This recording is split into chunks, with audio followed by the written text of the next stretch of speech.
Zambia nil, Japan 5. To understand the result, I think we must analyze the performance, because at the end of the day, that's what matters the most, whether you win or you lose. You must analyze the performance so that you know what course of action to take next. I must say it was a very disappointing performance from all angles. We basically offered nothing attack-wise. There are statistics to back that up. Defensively, we were off the pace, both as individuals and as a collective, and a really poor performance on all accounts, really. Zambia lined up in a 1-4-3-3 formation. Usually the idea with that formation is that you're going to try and play through the phases, but then I think we fell into the temptation of, which usually happens, is that when you have pacey players up front, sometimes you are bound to ignore the requirements or the basics of the formation and the system that you ought to play. And then we almost wanted to play like a team that played on a 1-4-5-1 or 1-4-4-2 formation, where as quick as possible you want to basically hit a long ball through to the main striker so that they run forward with it. Unfortunately, the 4-3-3 doesn't really support that. But then back to the individuals, I think the team, yes, set up in a 1-4-3-3, trying to, initially the idea should have been to play possession, because when you look at the players that were in the midfield, Irene Katongo, Susan Banda and Susan, and Irene Lungu, ideally you want them to play the ball, but then the way that we played made them very almost come to non-existent in that match. So without a player that is holding up possession up top, then you're not going to see the midfielders coming in to join. But the way we were playing, we were bypassing the midfield at every occasion. The out ball was poor as well.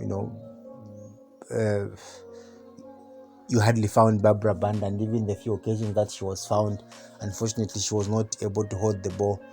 It might be an unpopular opinion, but then Barbara Banda is not the striker that is going to hold up position for you. Rather, she's a striker that thrives on get the ball into the channel so that she uses her pace. The same can be said about Kuntananji, the same can be said about Mapepa. So the three strikers that we had lined up do not really support you putting a long ball for them to hold on to, but rather put the ball in the channels, and then you're going to see the best out of them. Unfortunately, we're not able to do that, and there's no way you can get the ball into the channels really if you're always going to bypass your midfielders.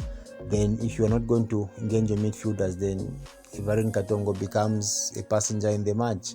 Irene Lungu becomes a passenger in the match. You're only going to see your creative midfielders only when they have to do defensive work, but then that's not their best side at the end of the day. In the first 30 minutes, you could see that the team was constantly under siege because we repeatedly kept giving the ball away. One of the solutions to when a formation is not working, when a system is not working, there are two options really. It's either you change it or you still maintain it by change the personnel. Unfortunately, on the day, we did not see any of those two options exercised by the bench, and it left you wondering really what was going on. Defensively, we were in shambles really.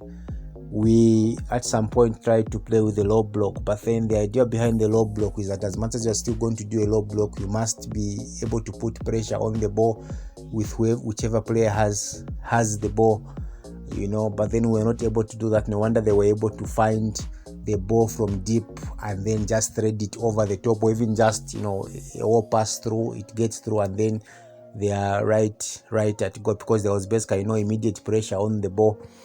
Also, other thing we failed to deal with defensively was that there was a ball that kept coming from the wide areas. We conceded the first goal in that fashion, and I think should have been the third or the fourth goal in a similar fashion, where a ball comes from the wide area and is latched onto. There was basically no immediate pressure on the ball. So it's chastising evening for the ladies. one way a lot of lessons could be drawn, but then it must be important that those lessons are applied accordingly going forward. What should we do better going forward? Basically improve on the areas that need improvement. Put a sufficient pressure on the ball when you don't have it. Play to your strength. I keep emphasizing this. If you put ball players in the team, let them play the ball. The structure is not just about having numbers, but it's about being very clear. There should be clarity of thought on who's doing what at what point are they doing it in the different phases of the match. So if we want to play a long ball, then maybe we're better off having an Ochumba on the pitch, that because I think he's only the only player, the only striker in that team that's able to hold up play and then bring others into play. And if you're going to bring your midfielders into play after you hit a long ball, then you need someone that's able to hold the ball for even a good 3, 4, 5 seconds, and then you can play off them, and that's what Ochumba brings to the team. If you don't want to use that option, if you want to keep finding Barbara and Rachel, then we're better off engaging our midfielders so that they can thread on the balls into those channels, and then maybe we could get some joy from that. But overall, a very disappointing performance, both tactically, technically, and in any other way really that you would want to look at. I think with a few improvements, the team could come back better against Spain.